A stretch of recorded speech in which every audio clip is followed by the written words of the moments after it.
Rebonjour à tous et à toutes et bienvenue à cette présentation numéro 4 de notre journée complètement livresque consacrée aux maisons d'édition du groupe Héritage.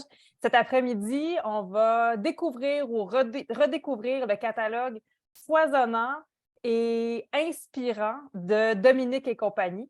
C'est une maison d'édition que vous avez sans doute déjà fréquentée, mais dans laquelle vous allez découvrir ou redécouvrir des livres vraiment incroyables. On a avec nous des nouveautés. Là, on vient d'apprendre hors micro, ben, hors enregistrement, qu'il y avait même des surprises. On a bien hâte nous-mêmes, on ne sait pas c'est quoi. Alors, on a hâte de découvrir de quoi il s'agit. On est en compagnie de Mathilde Signière, donc, qui est toujours avec nous pour parler de cette maison et des différentes collections. Donc, peut-être si je te laisse dire un petit mot pour commencer, Mathilde, au sujet de Dominique et compagnie. Ben oui, déjà, je voudrais vous dire que Dominique et compagnie, pour suivre un petit peu la métaphore depuis le matin, c'est peut-être la petite sœur à plusieurs titres, mais c'est une petite sœur qui est déjà grande parce que cette année, on fête nos 25 ans. Alors, je voulais vous montrer comme juste une belle image et en plus vous dire que vous pouvez, voilà, je vous partage en fait cette magnifique affiche en fait qu'on a fait pour nos 25 ans. Puis ce qui est vraiment chouette, c'est que vous pouvez en fait la télécharger sur le lien en fait qu'on vous a fourni. Donc si vous en voulez pour vos classes et voir tous ces beaux artistes qui ont contribué au fil des ans à la maison d'édition, ben voilà, vous pouvez les avoir sur les murs de votre classe. Ben Dominique et compagnie, nous, notre but, ça a toujours été de donner accès en fait à la littérature, à la grande littérature, aux petits lecteurs, avec des grands auteurs, des grands illustrateurs. On croit, un de nos slogans, c'est un livre ami, c'est pour la vie. Donc notre idée, c'est de faire devenir enfin, que les jeunes tombent en amour avec la lecture. Donc, ça commence dès les bébés livres jusqu'à l'âge adulte, je dirais. Et puis, donc, bah, la maison d'édition a été fondée donc, il y a 25 ans par la sœur de notre directrice Sylvie Payette. Donc, c'est Dominique Payette. C'est pour ça que ça s'appelle Dominique et compagnie. On nous le demande souvent, donc c'est pour ça que je vous le raconte. Et donc, on produit toutes sortes de livres qui plaisent beaucoup, surtout à l'âge primaire et puis à l'âge préscolaire. Mais je pense qu'on ne peut pas parler de tout parce on travaille avec tellement de merveilleux artistes. Donc, ce que je vais faire, c'est je vais laisser Nicolas et Anne-Marie nous parler de quelques livres qui ont retenu leur attention. Puis moi, je veux bien vous raconter un peu les petits secrets derrière tout ça. Et puis, j'ai quelques petits éléments un peu particuliers que je vais partager avec vous, des choses que personne n'a vues en dehors de mes collègues et moi et qu'on ne partage pas souvent. Alors, voilà. Merci beaucoup, Mathilde, et je vais tenter de ne pas m'empresser parce que je veux bien présenter les choses, mais ce que tu me dis, évidemment, je suis piqué de curiosité.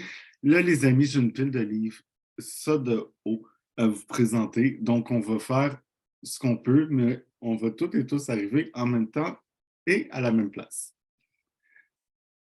Laurence Chabin, c'est sans doute un nom qui vous dit quelque chose parce que je regarde les participantes et les participants, vous étiez pas mal toutes et tous là ce matin. Est-ce que vous pouvez me nommer le nom ou me nommer le titre du roman que Thomas Campbell nous a parlé de Laurent Chabin ce matin? Pendant que vous cogitez, je vais vous parler de quelque chose qui est brillant. Laurent a fait le saut avec l'illustrateur Félix Girard dans le monde de l'album, avec la collection des classiques pas racontés. On ne raconte pas toutes les histoires, il y a des histoires qu'il faut raconter. Et c'est le cas avec une histoire que vous connaissez bien. Je vais juste vous montrer le titre. Donc, tout le monde connaît cette histoire, n'est-ce pas? Tout le monde hoche la tête et vous avez tous faux, vous n'avez rien lu. Vous avez vraiment, vous avez hoché de la... Vous voyez comment, hein? On reprend, les amis. Alors, vous connaissez sans doute la cigale et la fourmi. Voici la fourmi et la cigale. Je fais vite. Vous avez mangé. On peut, le dessert, on va se raconter des histoires. Évidemment, vous connaissez la fable, hein? L'été, c'est la fête, puis voici la cigale. Bon, vous connaissez la fable. Alors que les fourmis, chaque jour du matin au soir, sans danser, sans rigoler, s'affairent à préparer ce qui s'en vient. Évidemment, une fois la bise venue, la cigale se retrouve dépourvue. Bon, elle gèle, elle a faim. Et là, voici, ça, c'est tellement Laurence Chabin parce que ça devient un peu dark. Puis, mais suivez-moi. La cigale n'en peut plus. Résignée, elle se dit, bah, c'est la fin pour moi. Je vais me laisser mourir. Et pendant qu'elle attend que, bon, un ange vienne la chercher, elle aperçoit quelque chose sous un tas de feuilles. Est-ce que vous le voyez? Mais faites l'exercice. Et ça, c'est brillant le mélange des couleurs parce que ça vient vraiment faire une curiosité. Une des fourmis qui était là, s'était un peu moquée de la cigale, qui avait même refusé de donner, bon, qui avait refusé, puis tu sais, en fait, elle se retrouve, et là, c'est une thématique qu'on ne retrouve jamais dans les albums. On parle d'âgisme.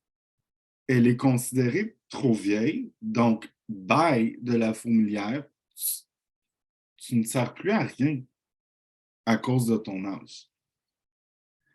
Et la fourmi se dit, bon, ben, je vais faire comme la cigale, je vais me laisser mourir. Puis ça, c'est le Laurent Chabin, c'est la sauce de Laurent Chabin dans l'histoire. Et tout à coup, un flocon de neige tombe sur la tête de la fourmi, un autre sur la tête de la cigale. Des larmes coulent des yeux de la fourmi.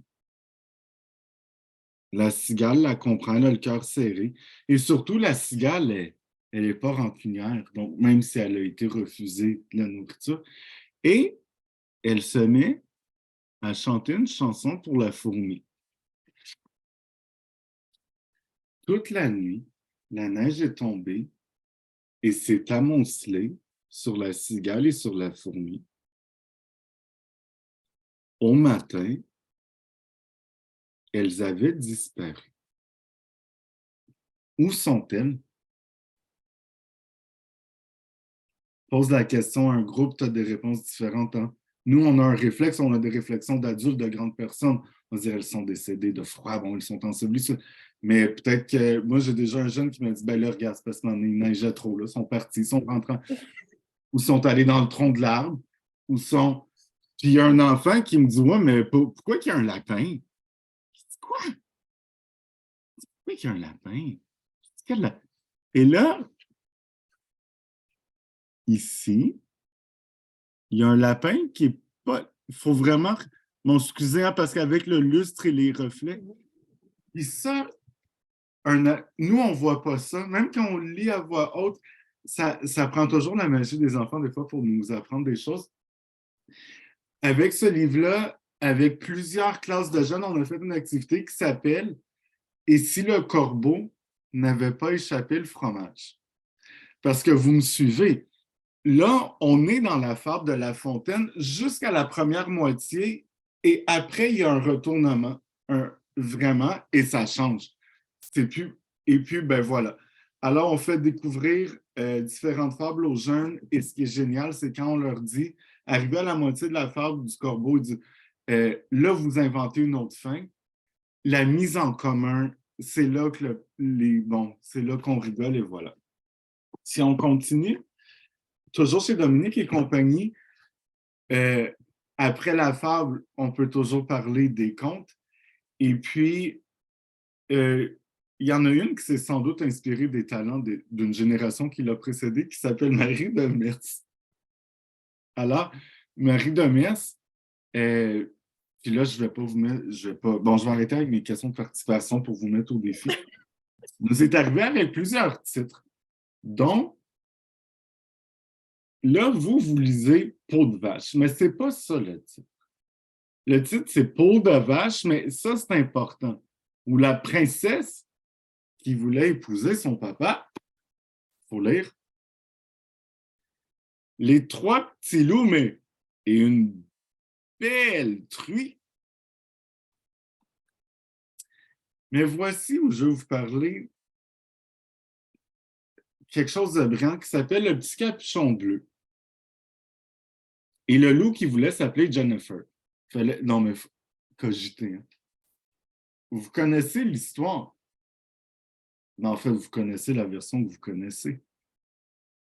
On reprend ici le conte du petit chaperon rouge avec chapitre 1, Roger le loup. On vous présente déjà le loup, qui est le personnage, l'animal le plus connu dans la fiction pour enfants. Et dans la fiction pour enfants, on remonte vraiment à des temps immémoriaux de quand on incorporait des loups. Bon, comme personnage, le loup est soit deux choses.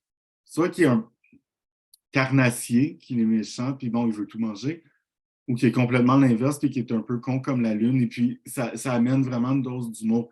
C'est souvent un ou l'autre dans les livres pour enfants. Sauf dans celui-ci. Parce que Roger, il se sent différent. Et je vous montre parce que je veux vraiment vous montrer qu'on est dans le roman illustré. Donc, à la fois, il y a l'illustration qui vient appuyer le texte, mais sans distraire, parce que c'est vraiment, c'est aéré, c'est facile à lire, c'est loin de la marge. Puis, je tiens à le dire parce que c'est toujours un défi pour qu'on peut penser d'incorporer bon, le conte aux jeunes. Mais il n'y a pas que le loup. Il y a aussi, prochain chapitre, Roselyne. Bon, Roselyne, qui déteste le rose, habite une ville qui s'appelle Saint-Similaire où, bon, les petites filles sont toutes pareilles, doivent toutes faire pareil.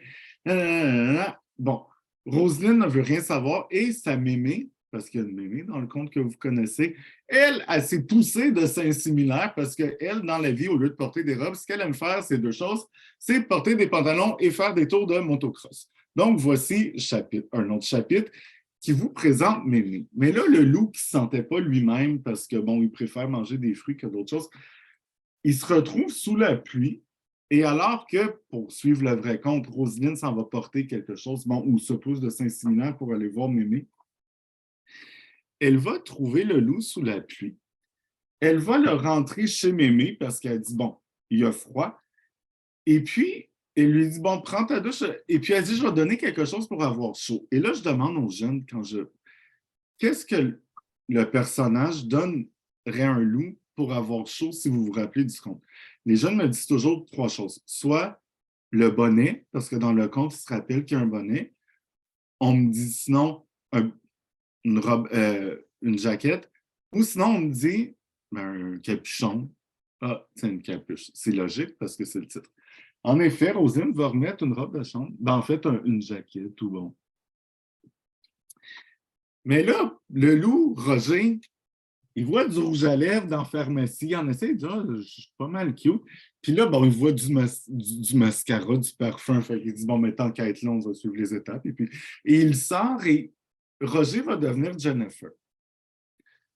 À la fin, Jennifer, Roselyne, Mémé et un pépé qui est revenu de loin, mais ça, je vous laisse le découvrir, vont finir par habiter ensemble. Et c'est à la fois la manière de Marie Demers de raconter le conte d'une manière très différente, mais aussi de parler c'est quoi les familles reconstituées, qui individuellement, c'est très différent, mais qu'ensemble. À la fin, il y a un beau dossier d'une quinzaine de pages qui parle de l'origine des contes, qui parle de son intérêt des contes et comment qu'on peut aller chercher même les plus vieux. Quand on leur parle des faits historiques qui sont associés à ces contes-là, on tombe un peu... Heureusement qu'il y a eu des versions édulcorées. Ce qui m'amène, et ensuite, Anne-Marie, je vais te laisser la parole, juste parce que je veux faire un lien avec le loup, le chaperon rouge. Et c'est une autre collection très différente cette fois-ci, mais très à la fois sociale, comme je vous ai parlé chez Dominique et compagnie. C'est la collection du docteur Nadia. Par exemple, avec le petit... Vous m'interrompez quand vous voulez, et pas seulement Mathilde et Anne-Marie. En tout le monde, vous pouvez allumer vos micros, on jase, puis surtout si vous utilisez ces livres que je trouve pertinents et importants, en fait, des ressources, partagez-nous ce que vous en faites, ça nous ferait plaisir. Alors, docteur Nadia, elle est psychologue. Elle nous invite à travers des œuvres de fiction à la fois démystifier et décortiquer des thématiques, des enjeux que les jeunes peuvent vivre. Par exemple, l'autisme, l'intimidation, la dépression, et j'en passe, on va y revenir. Par contre, ce qui est important, c'est de savoir que ce n'est pas des livres cliniques, ce n'est pas moralisateur. Elle ne dit pas quoi faire. Elle dit voici ce qu'il y en est. À travers une fiction où les jeunes qui souffrent de ces troubles-là ou qui les vivent, en fait, pas qui les vivent, ils les vivent de manière différente et c'est présenté de manière tellement générale et je pense que c'est réfléchi que tous les jeunes, peu importe le spectre de l'autisme, le livre Les rayures d'Arthur, quand il est bien animé, il est bien lu, les jeunes s'y retrouvent, surtout quand ça les rattrache. Nicolas, est-ce que tu voudrais que je raconte un peu comment elle est née, la collection, dans quelques mots? Est-ce que ça avec grand plaisir. En fait, Nadia, donc c'est docteur Nadia, psychologue à domicile, si vous l'avez déjà vu sur Canal Vie. Et puis, elle est donc psychologue et vraiment docteur en psychologie. Et elle a toujours utilisé la littérature jeunesse, en fait, dans toutes ses consultations. Souvent, quand elle voulait parler avec un jeune de quelque chose, elle cherchait un livre. Et c'est comme ça qu'on l'a rencontrée, parce qu'elle est venue à un salon du livre et elle cherchait un livre. Elle cherchait un livre sur les conflits entre amis. Et là, on a commencé à discuter avec elle et on s'est rendu compte que vraiment, elle l'utilisait beaucoup. Puis, elle nous racontait que, par exemple, ça lui arrivait de raconter une histoire, puis que il y a un enfant qui avait été fâché parce qu'il disait « Mais comment l'auteur, il a pu connaître ma vie? Comment il a fait pour écrire un livre sur moi ?» Et il se sentait tellement interpellé, tellement dans l'histoire, qu'il avait l'impression que l'histoire avait été écrite sur lui.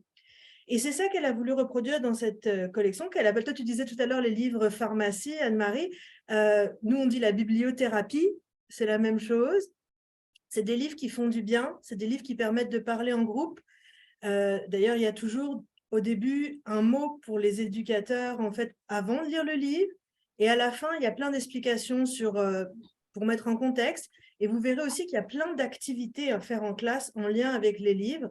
Donc, c'est très nourrissant comme collection. Maintenant, on peut aussi juste lire l'histoire, qui sont des merveilleuses histoires. Alors, avec cette parenthèse, je te laisse la parole.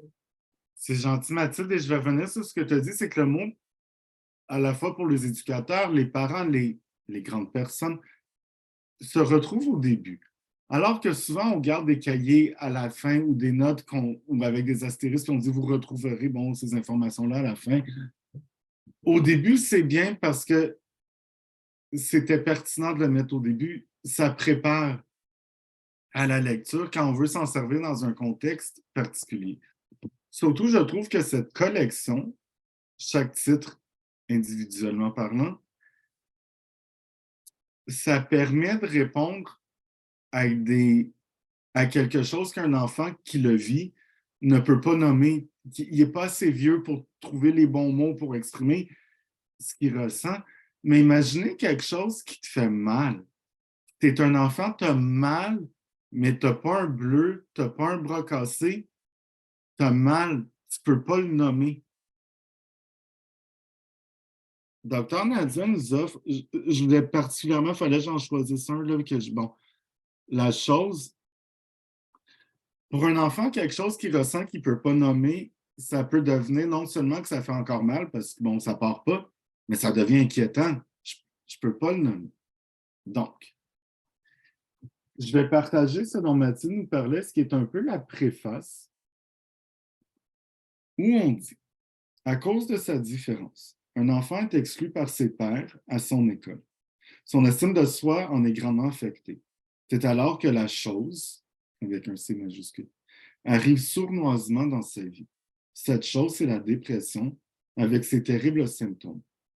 On énumère les symptômes en précisant surtout qu'elle prend toute la place dans sa vie. Heureusement, l'enfant a la bonne idée d'en parler à ses parents dans l'histoire. Bien que ceux-ci le croient, ils ne voient pas puis ils ne peuvent pas voir la chose. Ils ne comprennent pas trop ce qui se passe avec leur garçon. Même s'ils tentent de lui manifester toute leur affection, la chose empêche l'enfant de recevoir ses messages d'amour et d'encouragement. Cette histoire un peu sombre, c'est assumé.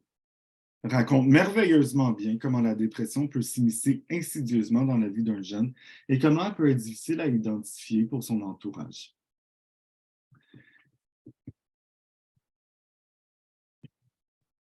Moi, à l'école, j'étais malheureux.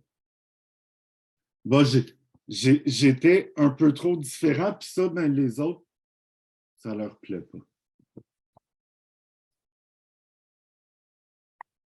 Alors, je deviens transparent. Je fais en sorte qu'on ne me voit plus. C'est mieux ici. Il y avait des jours où je voulais juste disparaître. Chaque moment passé à l'école était aussi lourd qu'un rocher sur ma tête.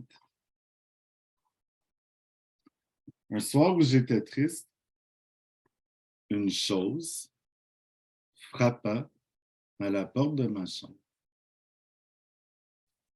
Plus le temps passe, plus la chose va grossir, va devenir envahissante.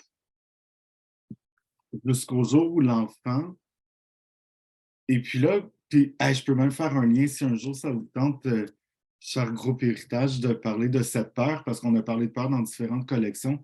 La peur de parler, c'est une peur qu'on peut... Mais la peur d'oser parler, quand le jeune homme ose enfin en parler, les choses vont changer. C'est un outil, cette collection-là devient un outil littéraire qui est tout sauf moralisateur, tant pour les petits, mais pour les grands qui veulent aborder une certaine thématique avec un groupe, puis pas juste pour des éducateurs, même si vous êtes intervenant, si vous travaillez dans les CLSC, si vous travaillez dans des groupes de jeunes, dans des maisons de jeunes, ces livres-là méritent à être connus parce que parfois, à travers une œuvre de fiction, une histoire, ben, on peut peut-être se calmer, apaiser l'enfant et ensuite en parler plus calmement. Donc, il y en a eu plusieurs. Je vais devoir avancer pour rentrer où je te laisse la parole, Anne-Marie. Comme ça, je le sais que je vais te laisser le temps. Sinon, tu le sais, je parle trop. Oui, puis je vais faire le lien avec l'album, puisque tu étais déjà dans l'album.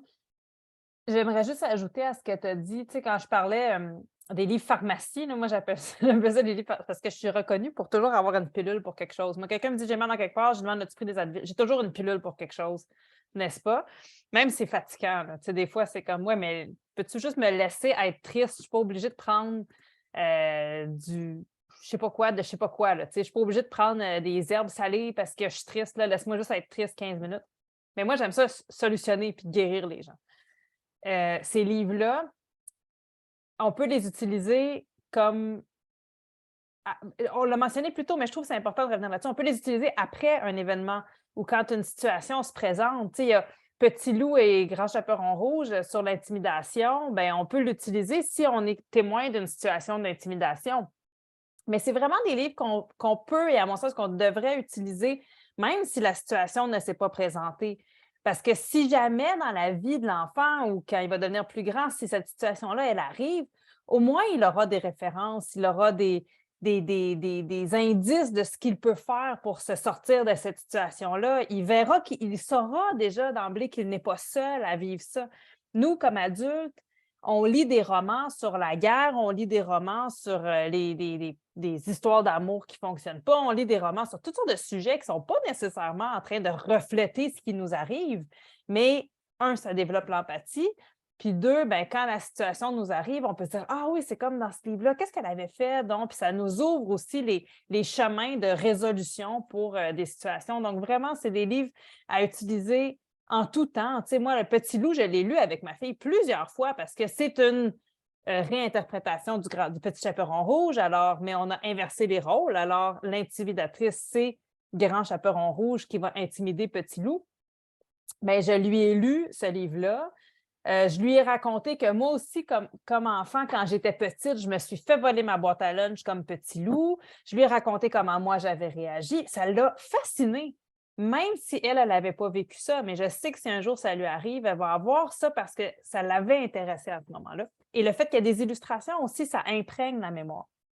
Je vais poursuivre avec, j'ai 2 albums que je vais vous présenter. Je commence tout en douceur puisqu'on était un peu dans ces thématiques-là. Donc, avec un album qu'on voit depuis ce matin à côté de Nicolas, qui est Le Sablier de Papy Joe, qui est un album de Roxane Turcotte. Donc, vous vous rappelez de Roxane Turcotte, on l'a rencontré tout à l'heure dans la série, dans la collection, dans la maison, la division Enquête. Ici, c'est illustré par Lucie Crovato et bon, chez Dominique et compagnie. Puis on nous inscrit en haut « Éloge de la lenteur ». Et regardez juste la page couverture. Hein? On a déjà besoin de prendre le temps de l'observer. Et toutes les illustrations de Lucie Crovato, comme ça, on va avoir besoin de prendre le temps de l'observer. On a déjà une petite... c'est comme si Papy nous avait fait une dédicace. Hein? Papy Joe nous avait fait une dédicace au début du livre. Il était indiqué « Avance doucement, simplement, un grain de temps à la fois ». Puis à la fin, moi, je regarde toujours les pages de garde avant de commencer. Donc, vous avez ici cette petite indication. Et à la fin, c'est juste le texte, c'est juste les pages de garde? Non, regardez. On a un petit intrus. Ça lui a pris tout l'album pour traverser la page et se rendre jusqu'à la fin. Alors, on a ici Charlie qui, dans une étagère, aperçoit un étrange objet. Qu'est-ce que ça peut bien être? Son papy Joseph, Charlie l'appelle Papy Joe. Papy Joe possède un drôle d'objet, un sablier. À quoi ça sert? Demande Charlie. Papy Joe retourne le sablier. Les grains de sable s'écoulent doucement dans la bulle de verre. Le sablier me rappelle de prendre le temps de faire les choses, dit Joseph. Charlie ne comprend pas vraiment.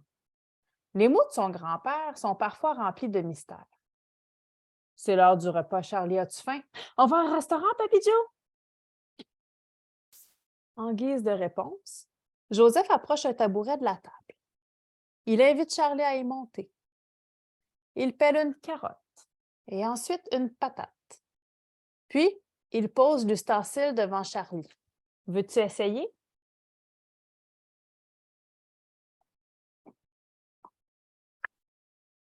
Vous avez vu, je prends mon temps. Éloge de la lenteur.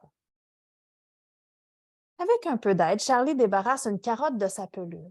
C'est plus difficile pour la patate, mais elle y arrive. Joseph fait équipe avec Charlie.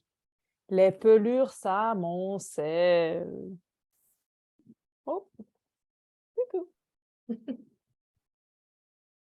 Papy Joe tranche les légumes et les fait cuire dans une marmite remplie de bouillon. Le mélange mijote, ça sent bon. Papy Joe, notre soupe est la meilleure du monde. Alors, on revient. Éloge de la lenteur. Roxane aurait pu écrire « Pour dîner, Papy Joe et Charlie ont mangé une soupe aux carottes. Maison. » On aurait eu quoi, une demi-page à peu près? Là, ça fait 10 pages à peu près qu'on est en train de préparer une soupe aux carottes. D'autres activités vont suivre. Ils décident d'aller au village. Et là, Charlie dit « En auto? » Non, ils vont marcher main dans la main pour se rendre au village et observer les fleurs pendant leur voyage. On nous dit d'ailleurs que Charlie s'étonne de la variété des fleurs sauvages le long du chemin. Quand elle était en voiture, elle lui avait semblé toutes pareilles. On peut prendre le temps d'observer. Ils vont aller manger une crème glacée. Et au loin, en regardant le lac ici, on voit qu'il y a une île. Ils vont décider d'aller visiter l'île alors. Charlie va dire « Est-ce qu'on prend le bateau à moteur? » Il dit « J'ai une chaloupe. » On va aller à l'île en chaloupe. Et ainsi de suite. C'est comme ça que va se dérouler la journée de Charlie et de Papy Joe. Sur l'île, ils vont ramasser des cailloux, marcher, se balancer sur une balançoire qui avait été construite par Papy Joe. Et à la fin de la journée, revenu à la maison, on revient au sablier. Et Charlie met tête en bas ce drôle d'objet qu'est le sablier. Nicolas, tu nous disais, hein, comment illustrer ou décrire un souvenir. Comment on peut illustrer un souvenir? Charlie regarde de nouveau le sable glisser. Des bribes de sa journée reviennent s'étirer et paraisser dans sa mémoire.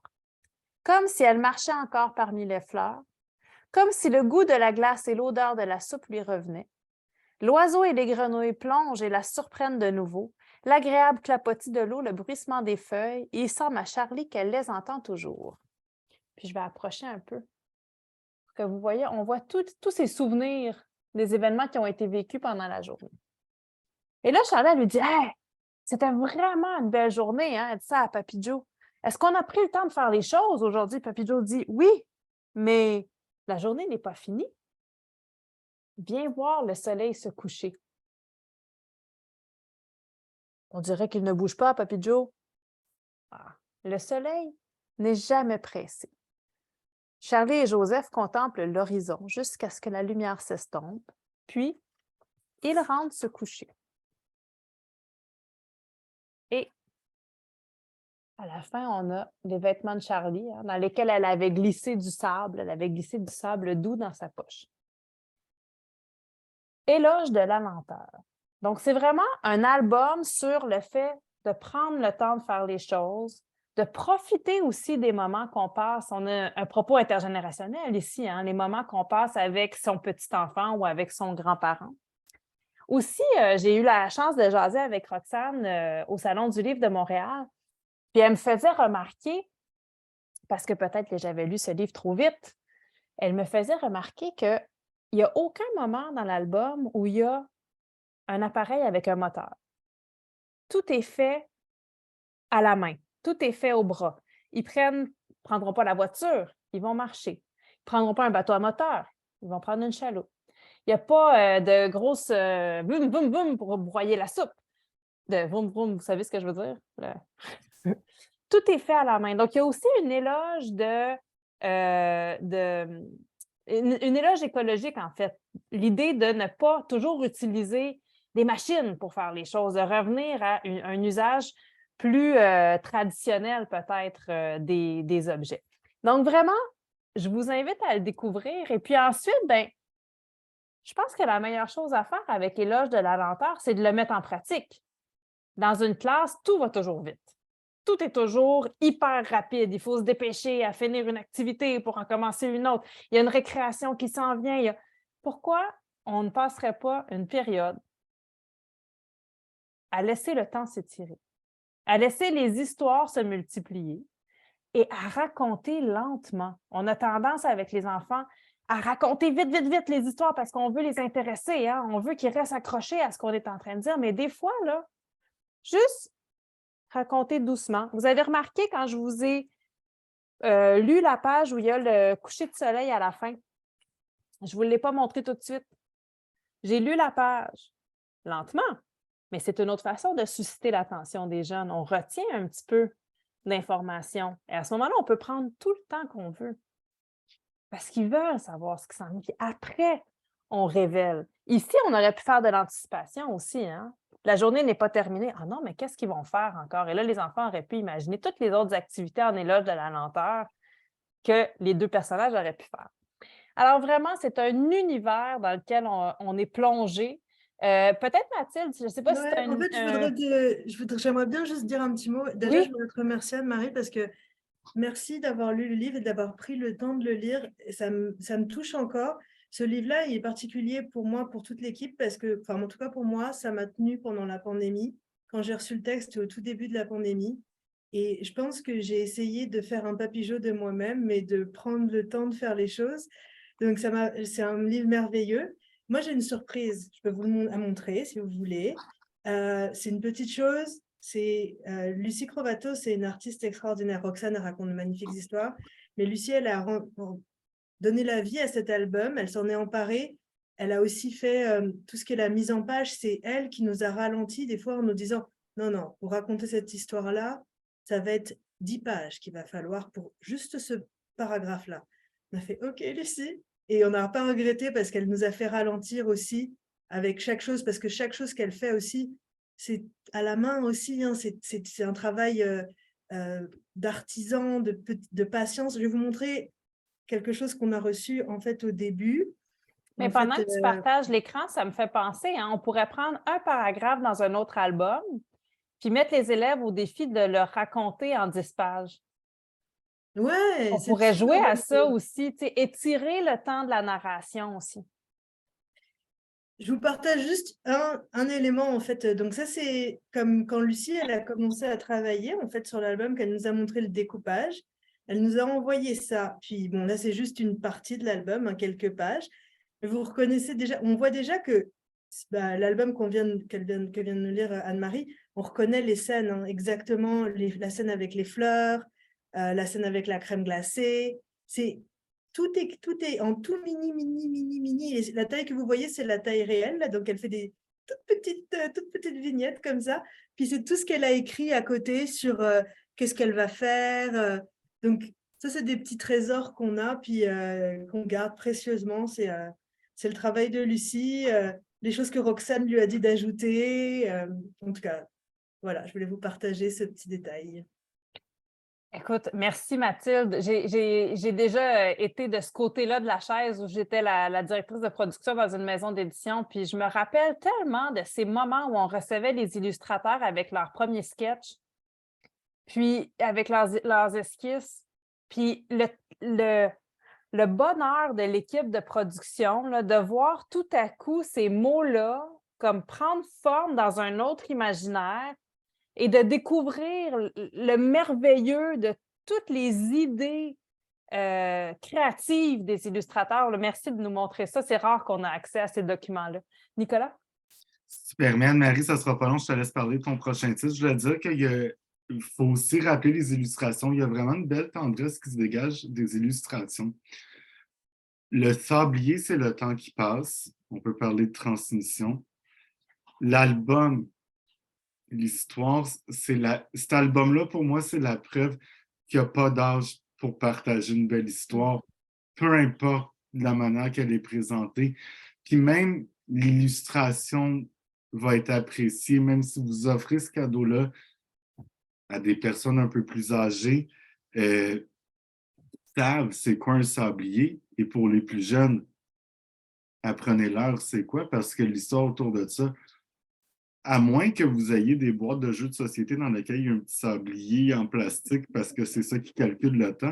Il y a Mais le vous... dentiste aussi, Candel. Ah, ben, t'as bien raison. Mais les enfants, l'habitude, quand ils tournent un sablier, c'est pour jouer. C'est parce que c'est dans un jeu, c'est pour jouer. Parce que sinon, ils n'ont pas. Bon, puis ben, même moi, quand j'étais enfant, je veux dire, on n'est plus dans le magicien d'Oz. Là, bon.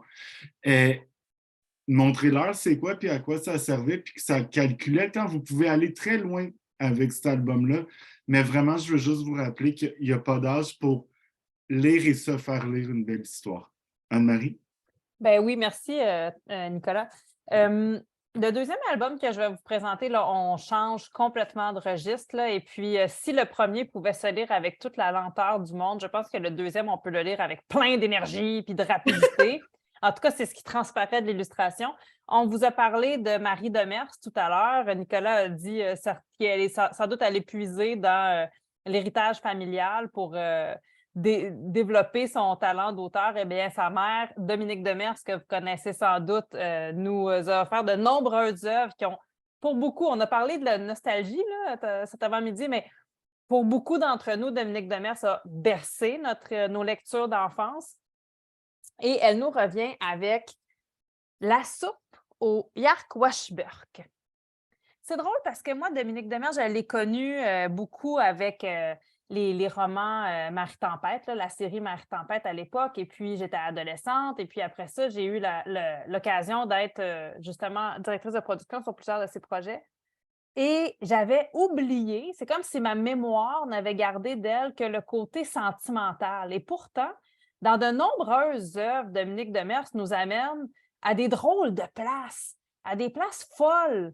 Et c'est ce qu'elle fait avec La soupe au Yark-Washburk. Elle nous amène à un endroit assez fou et je vous dirais assez dégueulasse. Alors, âme sensible, s'abstenir. J'ai attendu, j'ai demandé à ce qu'on présente le livre plus vers la fin de l'heure que vers le début parce que je vous le dis, j'ai lu ce livre à ma fille Et elle m'a dit, je vous jure, là, anecdote réelle, j'ai fini la lecture, puis elle me dit « Maman, relis-le une deuxième fois tout de suite. » Et j'ai dit « Demain. » Parce que j'avais trop mal au cœur. Donc, vous êtes prévenus. J'ai dit « On va le relire, mais demain. » Alors, page de garde.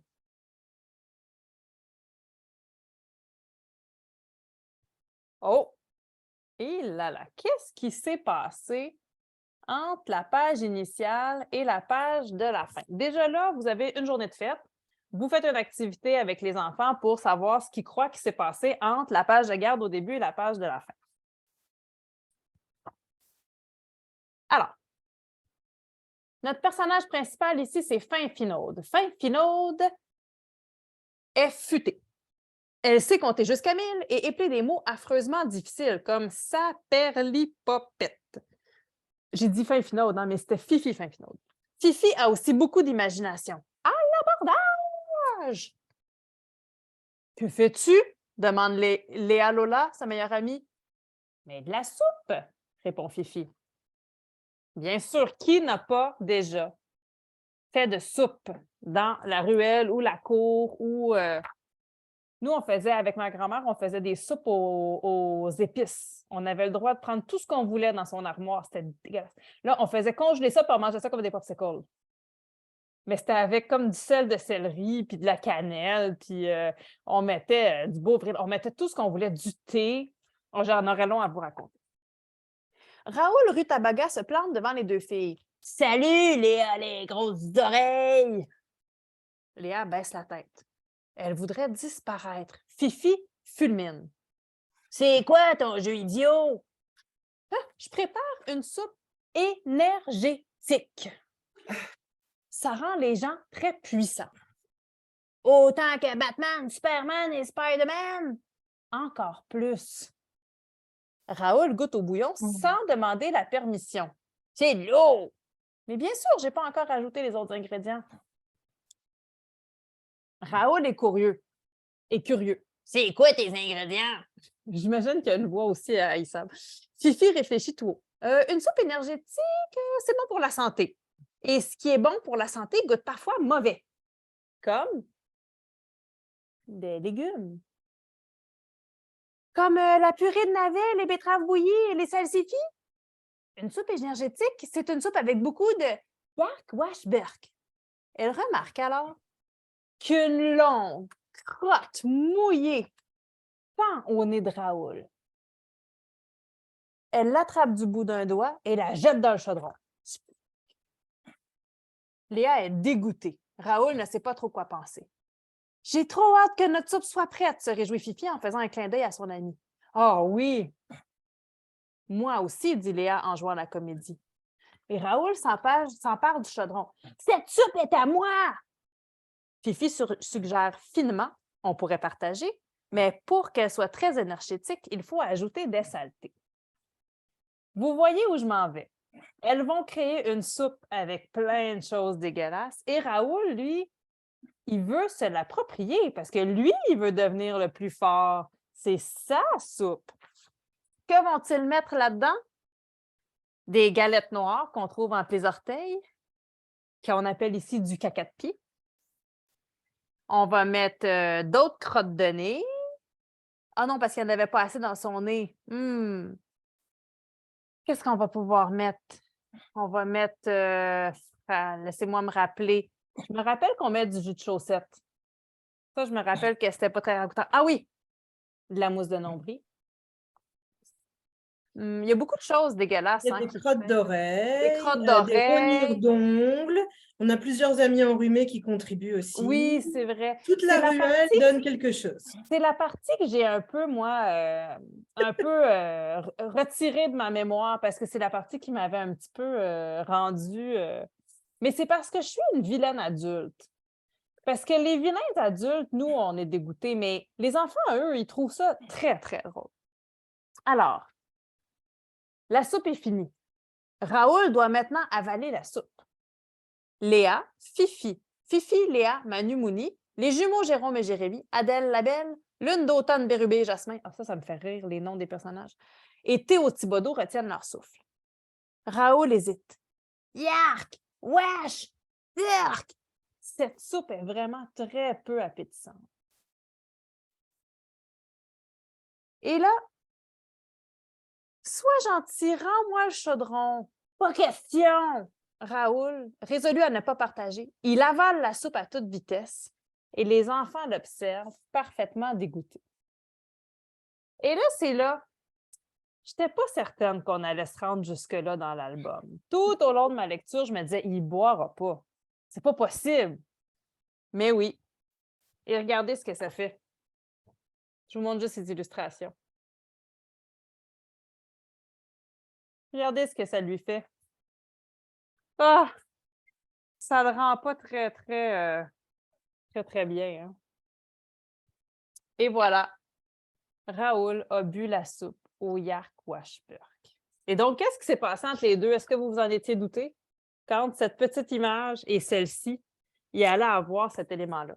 Moi, ce que j'ai trouvé vraiment intéressant, c'est que ça m'a choquée. Honnêtement, je lisais, puis quand Raoul a bu la soupe, là, ça m'a choquée parce que la petite dédaigneuse en moi a trouvé ça répugnant. Mais j'ai trouvé que c'était une belle occasion de discuter avec ma fille parce que je lui ai dit, qu'est-ce que tu en penses, toi? Premièrement, que Raoul ait décidé de prendre la soupe puis de la boire lui-même.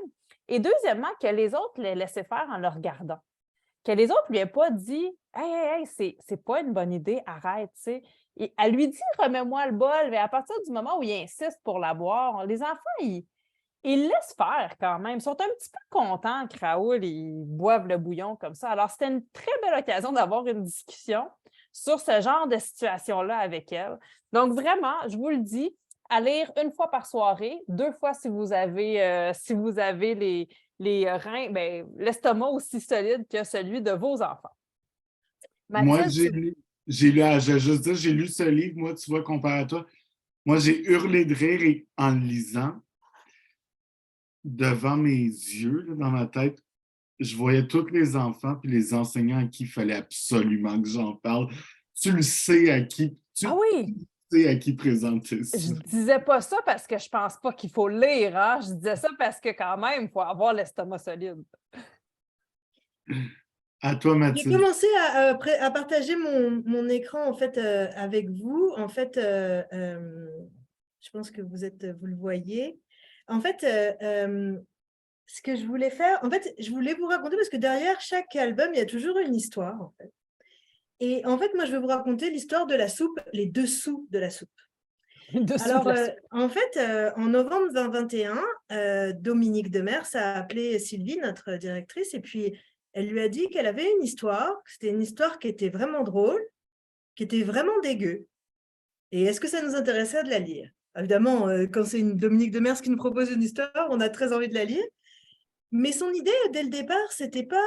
En fait, c'est parce qu'elle voyait autour d'elle beaucoup d'enfants qui étaient très tristes, qui étaient très fatigués, qui en avaient marre de la pandémie, qui étaient un peu épuisés. Puis elle disait, les enfants, il faut les laisser être des enfants, et en même temps, il faut les laisser aller dans des univers imaginaires, et ils savent très bien qu'il ne faut pas boire les crottes de nez des amis, et qu'il faut bien porter son masque, etc.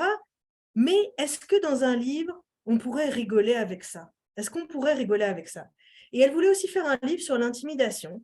Elle voulait parler de quelqu'un qui intimide les autres, des conséquences que ça peut donner, et du fait que peut-être justement, il n'y a plus trop de solidarité quand on a peut-être poussé un peu trop les choses avec les autres. Donc ça, c'était en novembre 2021. Au départ, c'était une histoire où il y avait surtout beaucoup de crottes de nez. C'était vraiment beaucoup tout basé sur la morve et les crottes de nez. Et puis, on a décidé de diversifier les sources de dégueu. Et donc, ça a donné la soupe au Yark Washburg. Donc, pour vous donner un peu une idée, parce que les gens me demandent souvent combien ça te prend de temps de faire un album. Et en fait, on a travaillé avec Dominique. Dominique, c'est quelqu'un de très, très, très, très minutieux, qui écoute toujours tous les commentaires, qui va retravailler son texte des dizaines de fois, qui est vraiment, elle réfléchit à son public, elle fait lire à des gens autour d'elle, elle demande est-ce que tu peux faire lire à un tel, elle veut savoir l'opinion de tout le monde, puis après elle travaille sur son texte. Donc ça a pris à peu près jusqu'en janvier, jusqu'à ce qu'on soit vraiment contente de son texte. Et puis là, on était en train de choisir une illustratrice, puis on a choisi Pascale Constantin, donc qui est l'illustratrice de la soupe. Donc, je vais vous montrer les premiers croquis qu'elle nous a envoyés. Donc ça, c'est les premiers personnages. Donc, vous voyez, c'est en noir et blanc. Donc, on reconnaît déjà Léa Lola, on reconnaît déjà Raoul Rutabaga et puis notre chère Fifi. Vous remarquerez que Fifi n'avait pas la même coupe de cheveux. Moi, celle qui m'a vraiment fait craquer, c'est l'illustration du milieu où on voit les petits super-héros là. J'ai dit, il faut absolument qu'elle soit dans le livre et elle est dans le livre, donc j'en suis très ravie. Et je vais vous montrer la version couleur. Donc ça, c'est les premières versions de Fifi et de Raoul. Donc Léa n'a pas beaucoup changé. C'est surtout Fifi qui a changé. Alors, ce qui est surtout drôle, c'est qu'avec Pascal, en fait, donc l'illustratrice, et puis tous les gens qui ont travaillé avec nous, parce qu'il y avait aussi Dominique Payette, donc, qui est la fondatrice des éditions, puis qui était la directrice artistique du livre, et puis les graphistes, et puis Sylvie, et puis tout le monde, on a joué au coiffeur. Alors, on a eu beaucoup de discussions avec Pascal, on regardait des photos, vous savez, des photos de banques de photos où on voyait des enfants avec des coiffures, puis on disait, non, la coiffure de Fifi, elle doit être comme ceci, elle doit être comme cela. C'est sûr que, comme Dominique, elle pensait au départ à Fifi Brin d'Acier, c'était pour ça qu'elle l'a appelée comme ça, mais elle ne voulait pas qu'elle ait la même coiffure que Fifi Brin d'Acier. Alors, on a beaucoup réfléchi. Finalement, Fifi s'est retrouvée avec des petits macarons sur la tête comme la princesse Leia, là, ou un peu plus rock'n'roll. Je vais vous dire que tout ça, en fait, le premier test de personnage de Pascal, on l'a reçu le 15 février 2022. J'ai pris des notes là pour vous dire les bonnes choses. Et puis, en fait, on a eu 12 versions de la couverture avant de finalement être content le 25 avril. Je vais vous montrer quelques versions que vous pouvez voir ici à l'écran. Donc, vous voyez qu'il y a eu plusieurs tests de couleurs. Alors, on a eu beaucoup de réflexions aussi sur les polices de caractère, sur comment les enfants devraient être placés, quel genre de décor. Est-ce que la clôture devrait être haute ou plus basse? Est-ce qu'il devrait y avoir un décor derrière? Donc ça, c'était... Vous imaginez qu'on a discuté pendant des heures, des fois autour de ça, avec plusieurs personnes. On avait tous, évidemment, nos opinions différentes pour arriver finalement à cette couverture-là, en fait, qui plaisait à tout le monde et on était tous super contents du résultat. Puis vous remarquez que Fifi, elle a eu des petites mèches vertes qui sont arrivées devant les yeux au fur et à mesure. Donc voilà, entre-temps, Pascal nous a remis le premier chemin de fer le 25 avril. On a fait des recherches, etc. Il y a eu plusieurs versions du montage tout au long de l'été. Ça nous a accompagnés tout l'été, en juin, en août. Des petits ajustements. Des fois, c'est juste, ah tiens, j'ai vu, mais est-ce que tu es sûr que l'oiseau devrait être là? Est-ce qu'on devrait faire les fonds plus au gris? Ou est-ce qu'on devrait mettre de la couleur? On s'est posé les mêmes questions que tu t'es posées. Est-ce qu'il va vraiment boire la soupe? Et on a réfléchi, c'est vraiment des discussions, c'était dans le bonheur. En plus, Dominique Demers et Pascal, elles ont vraiment connecté. Donc, quand elles se parlaient par Zoom, ben, c'était comme, il y en avait une qui disait une chose, puis l'autre enchaînait, puis l'autre enchaînait, puis à la fin, ça faisait comme un super résultat. Puis moi, j'étais là, je disais, super, on va faire ça. Donc voilà, et finalement, le livre a été fini en août. On est parti à l'impression début septembre, et le livre s'est retrouvé dans les librairies fin octobre. Puis je vais juste vous montrer l'intérieur, en fait, si vous voulez, les premiers croquis de l'intérieur que j'avais, si je le retrouve, évidemment. J'ai tellement de choses.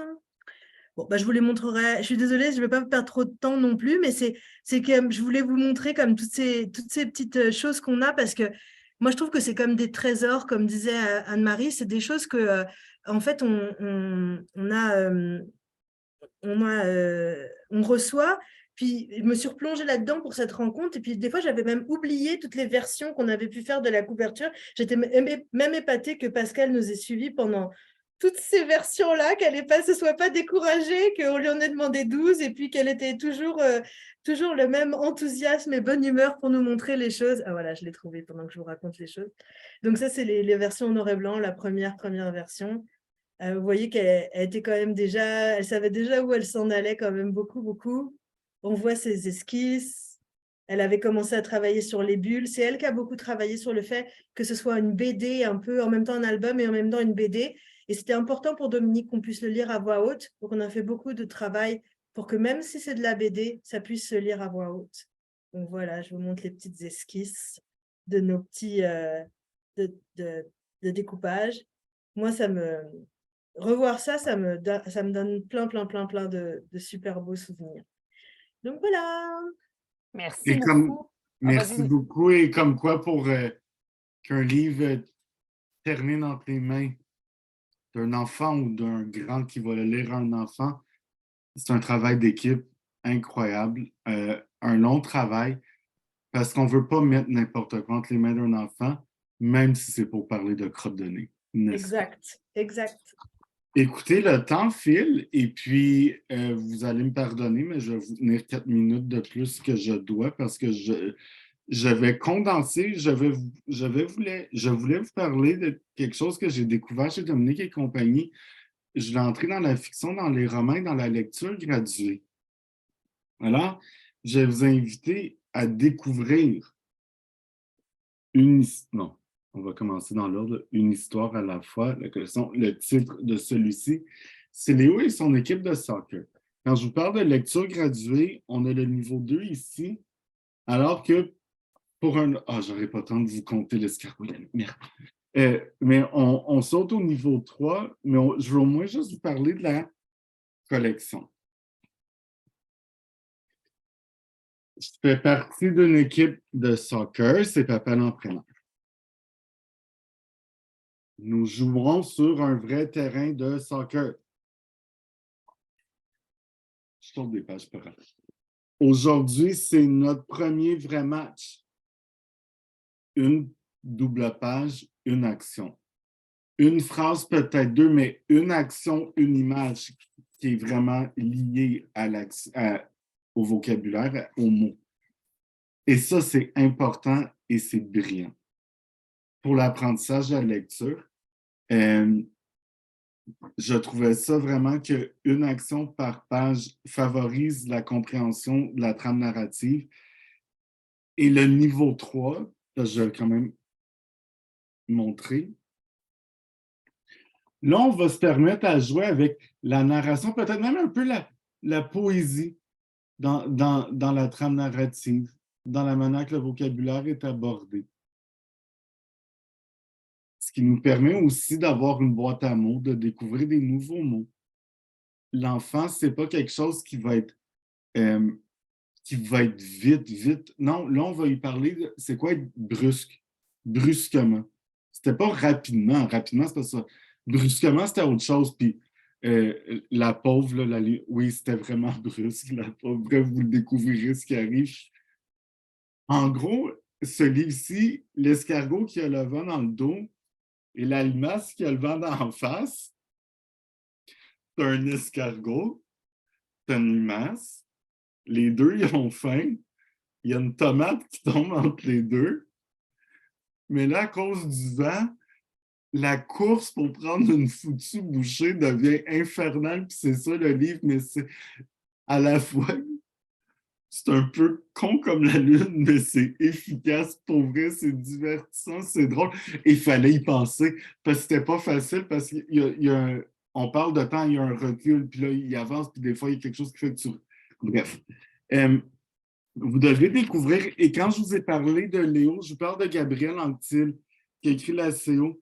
Il a fait sur lui, sur l'Halloween aussi, mais vraiment, c'est un auteur très connu en littérature jeunesse. La série de Léo a connu certains dérivés que je vous invite à découvrir à travers, évidemment, le catalogue. Il est 14 heures. Je voulais vous laisser je vais vous laisser sur une lecture, la lecture que j'ai choisie, et je vous promets que je fais ça vite. Là.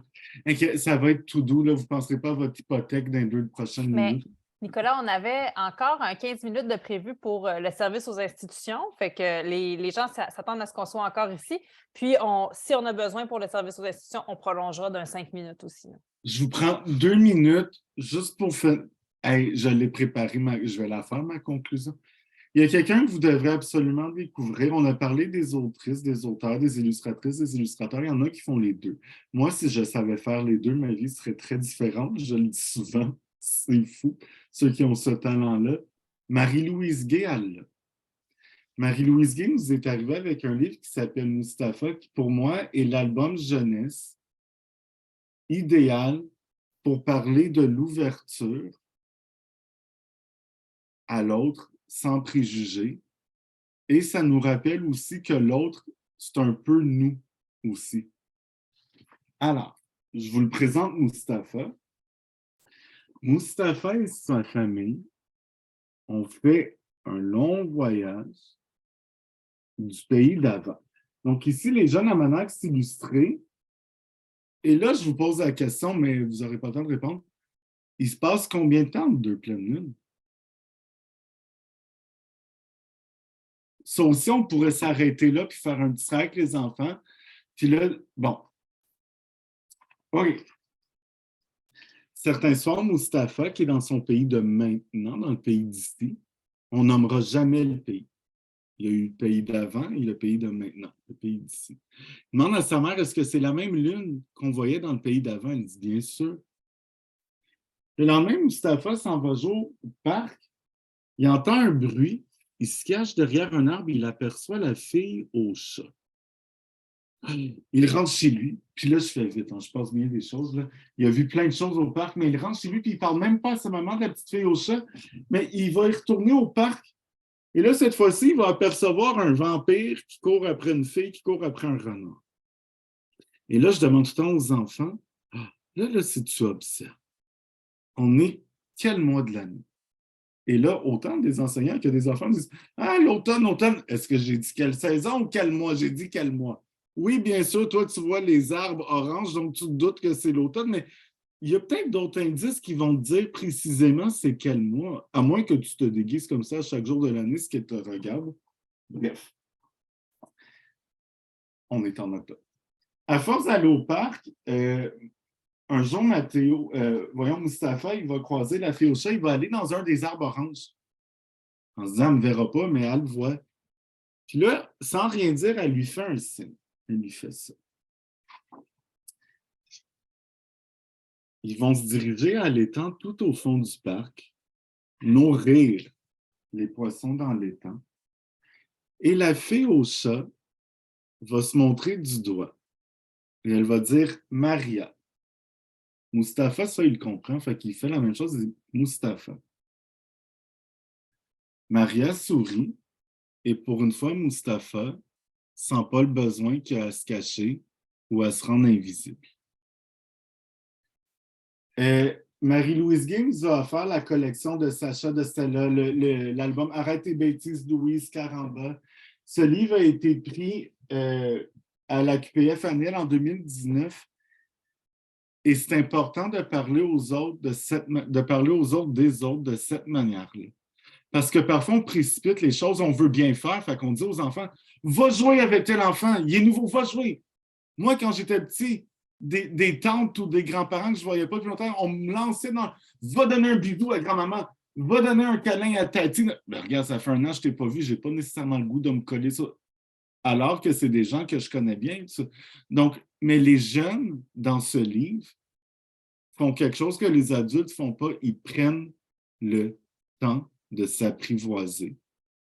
Et c'est comme ça qu'ils finissent par voir ce qu'ils ont en commun et par voir que leurs différences font en sorte qu'ils sont pas mal les deux pareils en même temps. Je vous remercie d'avoir embarqué dans nos délires littéraires. C'est pas fini, mais je vais juste conclure cette portion-ci. La maison d'édition Dominique et compagnie fête ses 25 ans. Ce n'est pas rien. 25 ans où il y a une équipe solide et des créateurs solides qui travaillent très fort pour faire voyager les jeunes à travers leurs livres, pour les faire voyager, leur faire découvrir des mondes qui existent, d'autres qui n'existent pas, sans qu'ils aient à bouger leurs fesses de leur divan. Alors, je vous invite à découvrir les livres qu'on vous a présentés, ceux qu'on n'aura pas eu le temps de vous présenter, de chez Dominique et compagnie et les autres maisons d'édition. Au nom de Pouce Carré et du groupe Héritage, j'en doute pas une seconde. Alors, c'est Nicolas qui vous parle. Nicolas vous souhaite un bon voyage dans vos lectures, surtout que votre voyage ne s'arrête jamais. Alors, je vais laisser la parole peut-être à Mathilde, si tu veux conclure pour Dominique et compagnie, puis ensuite, interrompez-vous. Hein. C'est ce qu'on fait.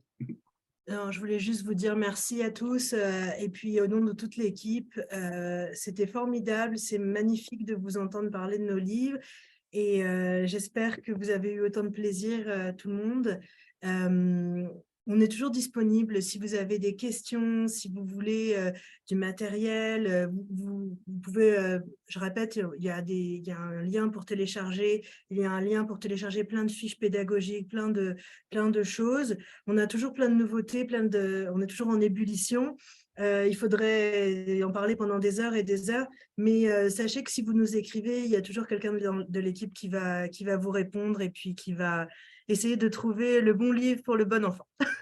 Bien, merci Mathilde d'avoir été là. Et puis, avant de faire tous les remerciements officiels, j'aimerais passer la parole à Dominique Barbin, donc, qui est au sein même de l'équipe du groupe Héritage, du côté commercial, et qui pourra peut-être définir un peu plus les différents services que vous offrez, les services directs, là. Donc, aujourd'hui, ça passait par le biais de Pouce Carré pour la présentation des livres, mais vous avez des services directs aussi que vous avez pour les institutions. Que ce soit des institutions au Québec ou hors Québec. Alors, je vais laisser Dominique prendre la parole pour un peu donner des indications à nos participants, puis probablement des outils aussi. Merci Anne-Marie, merci Nicolas, merci à Mathilde et à Thomas aussi.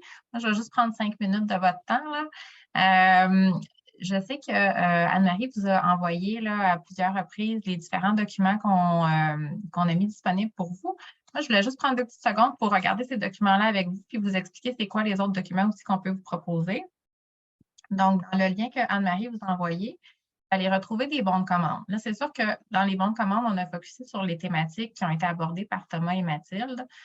Donc, par exemple, on en a sur les frissons, on en a sur les albums, sur nos livres dont tu es le héros, sur les uniques et tout ça.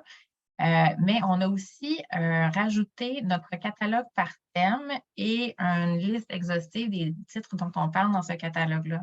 Donc, ça, c'est juste pour vous montrer quand vous avez besoin d'outils, que vous cherchez des livres sur des thématiques particulières comme sur les émotions, sur le deuil, le sommeil. C'est un superbe outil, le catalogue thématique, pour partir à la recherche de livres sur ces thèmes-là. Mais au-delà de ces documents-là, nous, c'est vraiment facile pour nous de vous faire des documents vraiment sur des besoins spécifiques que vous avez. Par exemple, si vous cherchez des livres sur les Premières Nations, si vous cherchez des livres sur la diversité, que ce soit diversité culturelle, diversité de genre, diversité religieuse, ça peut être sur des thématiques saisonnières aussi. Donc, si à partir du moment où vous avez des questions ou vous avez des besoins particuliers, vous pouvez nous écrire comme Mathilde le disait. Et puis nous, ça nous fait plaisir de vous envoyer des listes vraiment faciles à utiliser. Mathilde aussi a parlé qu'on avait des outils sur notre site Internet. Là. Donc, si jamais vous allez sur notre site Internet, vous allez voir, il y a des fiches pédagogiques, il y a différentes petites activités aussi que vous pouvez utiliser en classe avec les jeunes lecteurs. Sinon, je vais vous laisser mon adresse courriel. Et puis, moi, je travaille aussi avec une merveilleuse représentante qui s'appelle Laurence de Carvalho. Donc, elle aussi, vous pouvez la rejoindre si vous avez des questions. Et puis, finalement aussi, juste avant de vous donner mon adresse, dans le document que vous utilisez pour remplir une commande, pour avoir des signets ou des catalogues, si vous cochez à la fin, comme quoi vous êtes intéressé à avoir des informations supplémentaires ou entre autres une infolettre, nous, on pourrait, à partir de ce moment-là, vous envoyer la liste des nouveautés qui paraissent à chacun des mois. Donc, si c'est quelque chose qui vous intéresse, je vous invite à cocher cette petite case-là. Alors, mon adresse courriel, moi, c'est dominique.barbin, donc dominique.barbin, à commercial, édition héritage en un mot.com. Mais je pense qu'Anne-Marie va pouvoir vous envoyer l'adresse. Donc, n'hésitez pas. Et voilà, mon adresse qui apparaît.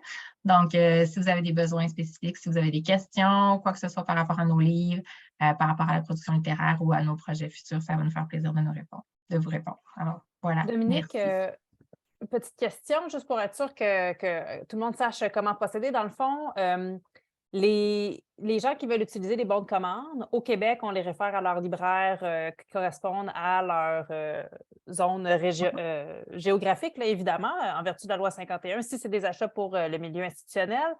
Hors Québec, ces gens peuvent vous contacter directement avec les mêmes bons de commande?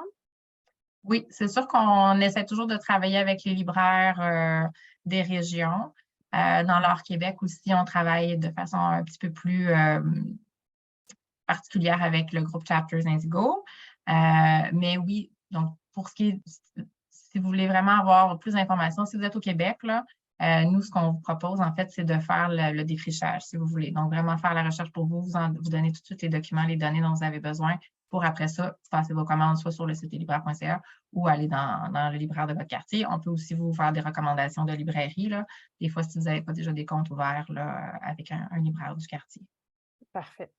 Et Ben, puis, juste à note personnelle, parce que les maisons d'édition, on en a vu plusieurs aujourd'hui, c'est pas pour rien qu'ils développent et qu'ils réalisent ces ressources-là. Profitez-en, puis soyez pas gênés de... Tu sais, dites-vous pas, ah, je peux pas oser déranger une maison d'édition. On est tous des alliés, je pense, puis au final, notre mission est la même, c'est de faire lire des enfants, je l'ai assez dit. Mais profitez-en. Puis Dominique est une ressource, je pense qu'il va devenir un allié vraiment pour vous. Oui.